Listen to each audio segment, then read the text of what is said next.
Good evening, ladies and gentlemen. I am calling the February 2018 Village of Ospey Zoning Board of Appeals public hearing to order.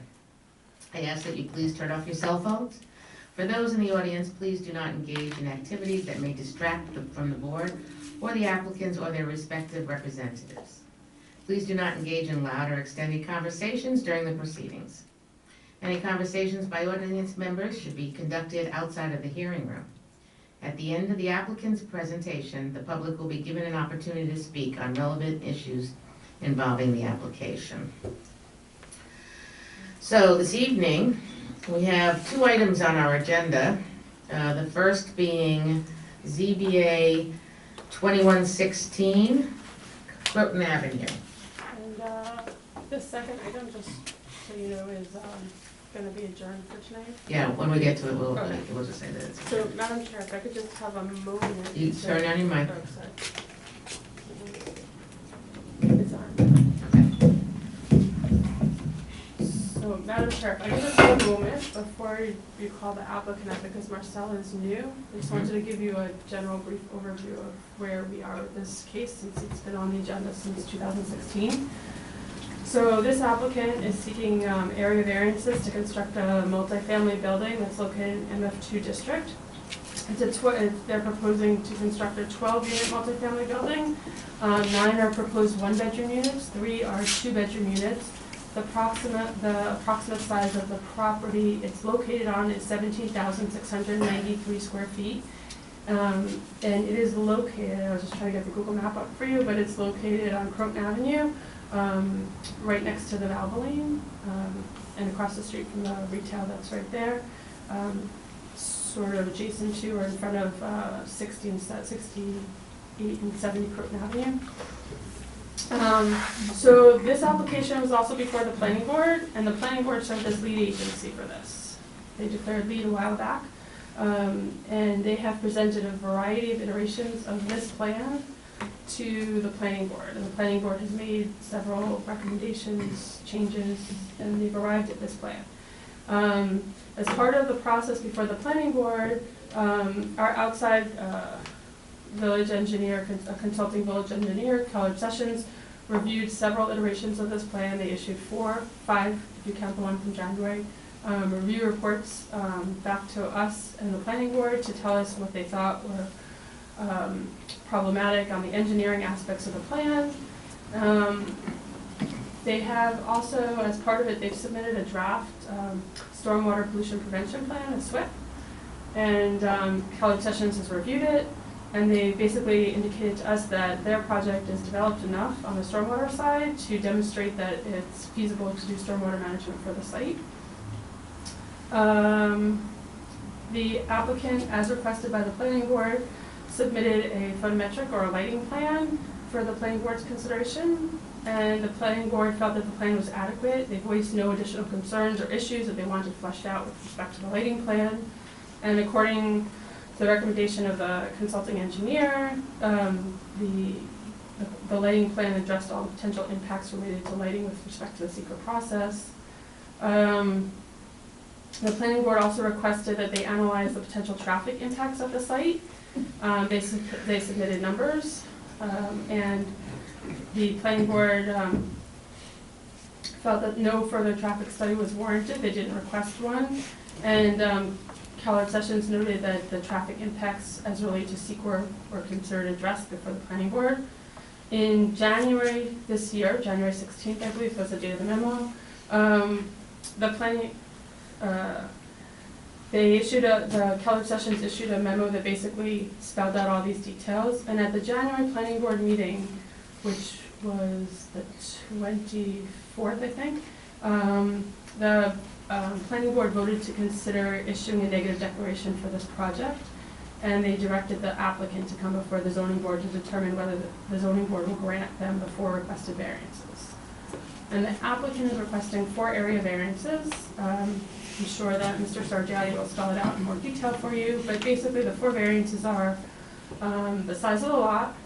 In the MF2 district, the code requires that you have to have 40,000 square feet to develop as a minimum.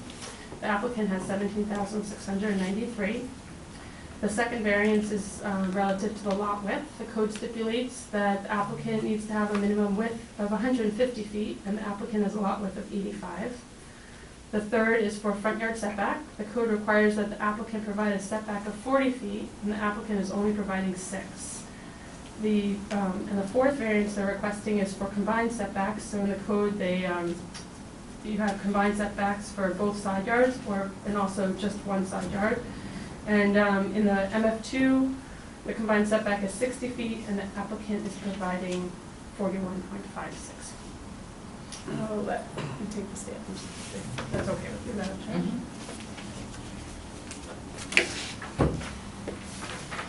Good evening, Madam Chairperson and members of the board. My name is Joseph Stargiotti. I'm the attorney for the applicants, the Bakers, Ed Baker and Willie Baker. We also have J.B. Hernandez. He's their architect. There's also been an engineer engagement. He's not here tonight. But I think at the end of my presentation, if you have any questions about the site, the construction, and so on, Mr. Hernandez should be able to answer your questions. So as Ms. Brooks-Abney has said, we're seeking 4 area variances. Back in August, we were here once before. I was before this board in September, but we were directed back to the planning board because secret hadn't been completed. So nothing substantive was taken up. But at that time, I had submitted a letter submission dated August 21, 2017, and then I resubmitted that exact same under, I don't know if it was distributed or not last week, but it's exactly the same. And there's one typographical error that I'm going to ask you to correct, and it's important with respect to the history on page 2.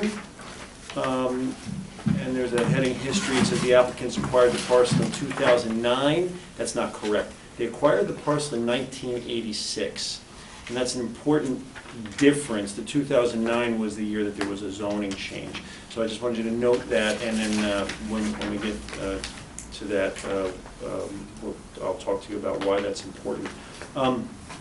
So as Ms. Brooks-Abney said, it's a 40,000 square foot zone, but my clients only have 17,693 square feet. They're looking for a 22,307 square foot variance for the overall size. Needs 150 foot width. They only have 65 feet. They need that variance. A 40-foot setback. They're only providing for 6 on this particular plan, and a 60-foot combined side yard setbacks, and they've only got 41.56 feet. So they're asking for an 18.44 square foot. I'm sorry, 18.4 foot, 44 foot variance. Again, they bought this parcel in 1986. At the time, it was zoned B2. Fully buildable as of right, no variances required, lot line to lot line, no front yard or rear yard setback requirements. It was fully buildable as a commercial building. In 2009, the zoning board rezoned this parcel to be part of the MF2 zone. Different use and different lot area requirements. With that zoning change, this lot became substandard. In the MF2 zone, there's a 40,000 square foot requirement, and again, this is only 17,000 and change. So to build anything on this lot would require this variance, because it's simply too small in the zone, but of course not due to anything that my client did. It's due to a zoning change. Likewise with the lot width. Again, it was fully buildable, but now 150 foot width is required, and it's substandard to build anything on this lot. That variance is required. So that's why the purchasing in 1986 is an important issue, because my clients expected when they bought it that someday they'd be able to build something on it, and then the village changed. And I think through a good planning process and making decisions about what would be a suitable use for this parcel, they changed it to a residential zone with these size requirements.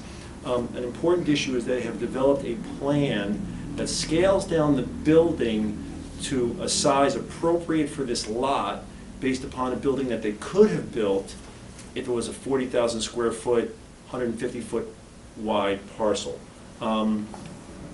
As I say in my written submission, on a 40,000 square foot lot, they could have built 28 one-bedroom units and 9 two-bedroom units, so that would have been 37 units altogether.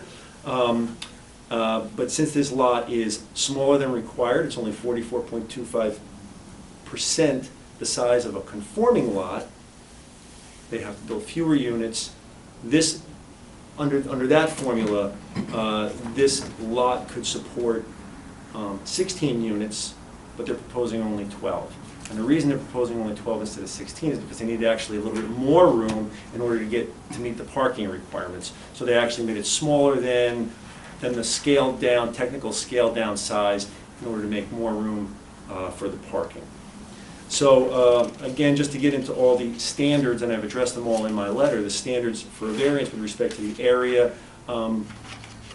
Certainly building this building in that it is scaled down and won't change the character of the neighborhood to the detriment of the community. It's a mixed-use neighborhood. There's a Valvoline to the west. There's a large apartment building with a parking lot next to them. Across the street there are mixed-use buildings, retail, some residential up above, some business up above, many street front type buildings with no setback. So we think that this building is in keeping with the character of the community as a walking space, driving space combined. People drive places, but people also walk up and down the sidewalk. We think this building is in keeping with that, so there won't be a detriment to the character of the neighborhood. This particular variance, the overall size, cannot be achieved by any other method. Again, it's an area variance for the overall size of the lot that must be granted in order to build anything. We must have this variance. There's no other way to do it. It seems as though the area variance is substantial because it's over 50%. Well, it's big by percentages. Yes, it's more than 50%. I will say this, the lot is less than 50% of what a conforming lot is. But again, the building is scaled down so that the building that is being placed on here is proportional to the size of the lot based on the smallness of the lot. And again, this hardship was not self-created. It was created by a village zoning change, with the village thinking this is a better use of the lot than, let's say, a commercial building of some kind. So in order to build the building that the village wants to be there, although by numbers it's substantial, we don't think realistically it's a substantial variance because the building has been scaled down to fit properly, actually a little bit smaller. With respect to the side yard setbacks, all the same issues apply. Not self-created. We think insubstantial based on the scaling down of the lot, no change in the community, character of the community. We actually think it's going to be a benefit rather than a vacant lot. It will be a benefit to the community because it will be an active residential building there. That's the lot width. Moving on to the front yard setback, that too would be substantial, but a 40-foot front yard setback on this lot means you could only build in the very back of the lot a building that is unuseful, worthless. It really isn't a building that you could build and use it for anything. So my clients originally designed this building that was set back, I think, 12 feet or 15 feet, but the planning board suggested pulling it forward closer to the sidewalk so that it would be a sidewalk front building. No parking in front. The parking is designed to be underneath and in the rear and on the side. No parking out front. By pulling the building forward, you eliminate the setback, but you also eliminate the parking and the no man's land between the sidewalk and 12 or 15 feet to the building. Now you have a street front building nicely situated. So that was really a suggestion of the planning board. We think it would be actually a benefit to the community, an added element to the community rather than a detriment to the community. Certainly wasn't self-created, again, as a result of the change in zoning occasioned by the village board back in 2009. And with respect to the side yard setbacks, many of the same arguments apply. In order to build a building that is conforming on this lot, 30 feet on this side, 30 feet on, you could only build a 15-foot wide building. It is neither functional nor marketable. It's worthless.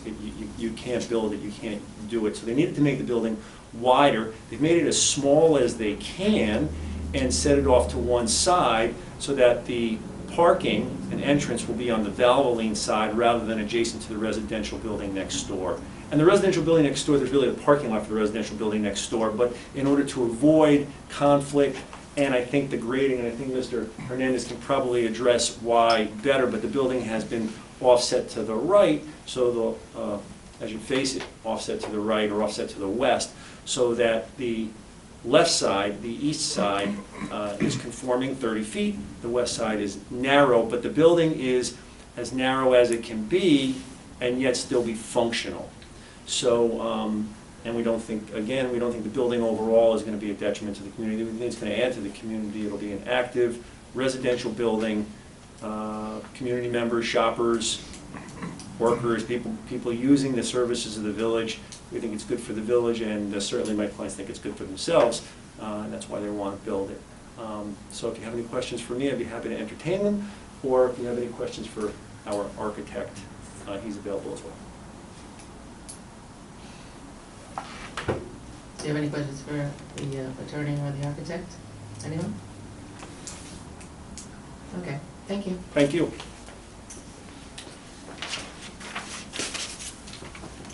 Since there's no one here that, from the public, again, this, I'm not sure this came up with, I know proper notification was given to the public when it first came up in front of us in last August, but I'm not sure that I wouldn't want to see more public input on it too, if we were to adjourn it to next month. But if there's no one else to speak on it, then we will go on to our next item, which is ZBA 2717, 182 Spring Street, which has asked for an adjournment.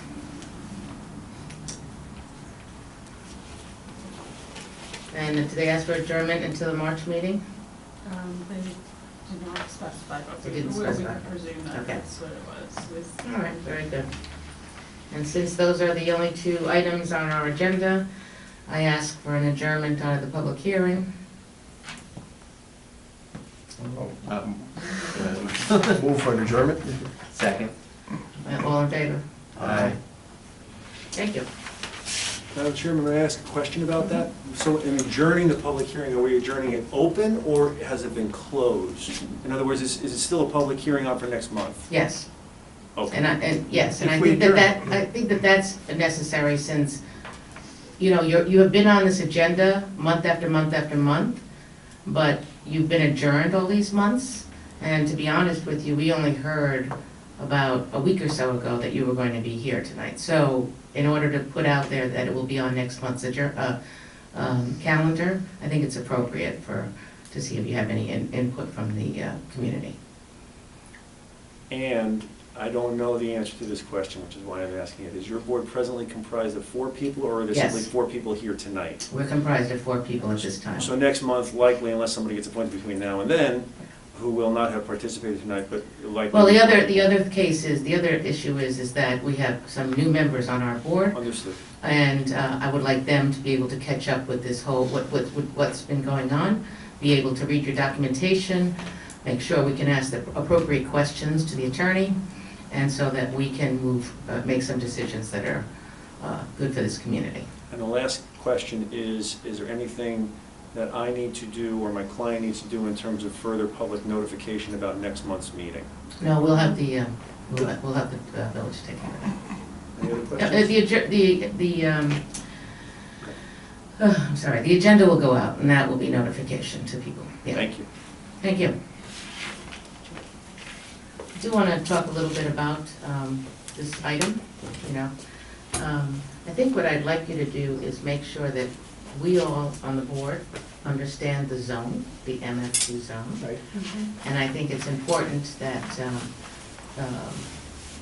that we get that information, either if we don't have to, you can even read it tonight if you want to, or we can, you know, and plus give it to us in an email, so that everybody understands what the zone is that we're talking about. So do you have everybody in front of you there? You have it, yeah.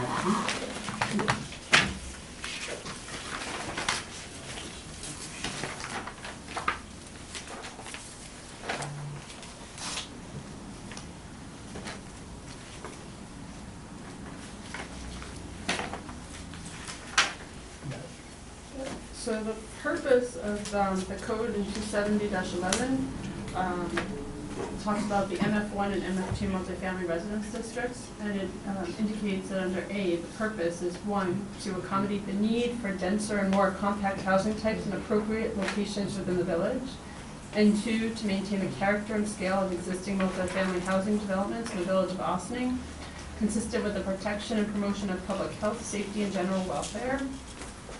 It outlines the uses permitted in the district in the bulk chart, and then it specifies conditional uses that are subject to the requirements set forth in 270, 26, and 51, include cemeteries, places of worship, senior living facilities, elementary or secondary educational uses, and higher learning educational uses. And then they have special requirements for those conditional uses.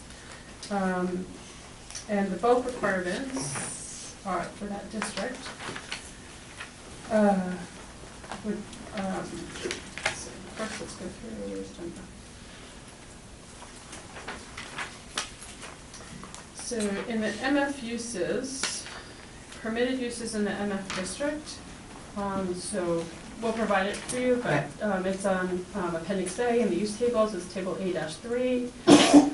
It outlines that dwellings are permitted, residential use group, it's single family detached, single family attached, and two family as well as multifamily.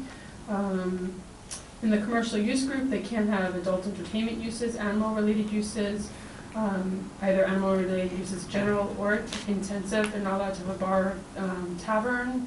Cemeteries are again conditional. Entertainment or recreation uses, both indoor and outdoor, are not permitted. Lodging uses, bed and breakfasts are not permitted. Lodging uses as hotels are not permitted. Office uses in general are not permitted. Office use, live-work situations are not permitted. Medical and dental offices are not permitted. They can have non-accessory parking uses as a conditional use. Funeral parlors are not permitted. Restaurants are not permitted. Retail sales and sales services sales-oriented. Retail sales and services personal services. And retail sales and services repair-oriented, and retail sales and services outdoor sales are all not permitted. Vehicle-related uses, general plus, and intensive are all not permitted.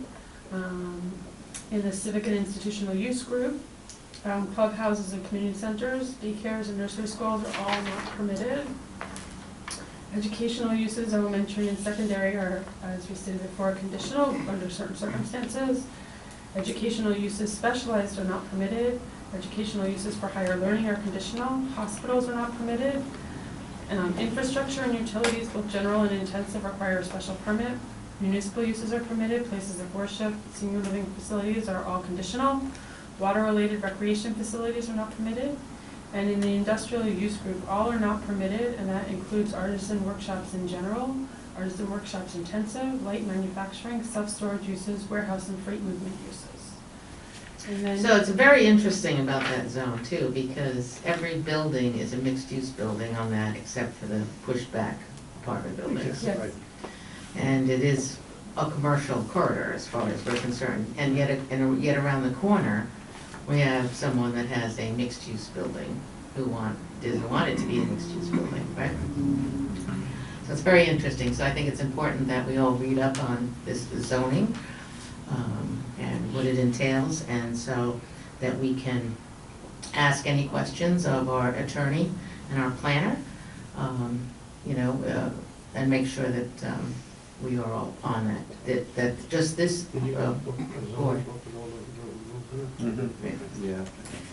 Okay? As Mr. Stargiotti pointed out, your minimum lot area is 40,000. Yep. Right. We're at approximately It's- 17,693. Oh, yeah, it's not even 50%, Well, right. that's where, I know the question was asked clearly, whether it's a substantial variance is one of the elements that has to be looked at for each individual variance that's being here. So that's an element to consider, but you do the 40,000 have the various setback requirements that are here. As Mr. Stargiotti's gone through what all those different variances are. So we can go through that with you, point by point. Excellent. Also in terms of, and all of you, I think, should have the letter that Mr. Stargiotti sent we can discuss that as well in terms of what the reasoning that they give for that, and, where does that fit, within the accepted case law within New York as to the basis for granting the area there. I have the letter from August stamped in on August 21st, and so if we need to make more copies of that, then. You have them. They're one of the file with my. Okay, great. We can do that. Okay? So I think I think Do we you want the need, bulk requirements as well, or do you want just everything forwarded via email? I think if you forward it email, then they can absorb it, and, unless you have some comments, George? No, I was just thinking, this is one of those things that comes up once in a while. Right, Right. It doesn't fit anything. right. This is a black sheep. They started out wanting to make gold, and they realized that silver would be better. And what it did now, it came into a reasonable size, as far as I think, Mhm. and a reasonable project. And I think that it took a long time, probably between the planning board and then thinking about it and everything. I think they finally figured it out and got something that's acceptable. That's my opinion. Okay, that's fine. Okay, so we will now vote on the minutes, previous If minutes. there'll be no further discussion about my client's project, we'll. No, we're done for Thank this you. evening. Thank you so much, thank you. Thank you. I would need to do approval of minutes of the January 9th, 2018 meeting. Do I have a motion? Motion to approve the minutes? Second? Second. All those in favor? Aye. Opposed? Okay. No, I can't, I wasn't I think there. it was 3 and because George was not Yeah. there. I wasn't Okay. there, so that's why I. So he's that abstaining. quiet. Yeah, Okay. your surgery. Stay quiet. So 3 Okay, very good. So that concludes our zoning Board of Appeals for the Village of Austin for the February 2018 meeting. We adjourned this over into the March meeting, so there can be more discussion and more education. And as we move forward, we will This one doesn't- See you next month. Thank you very much. This one doesn't require education.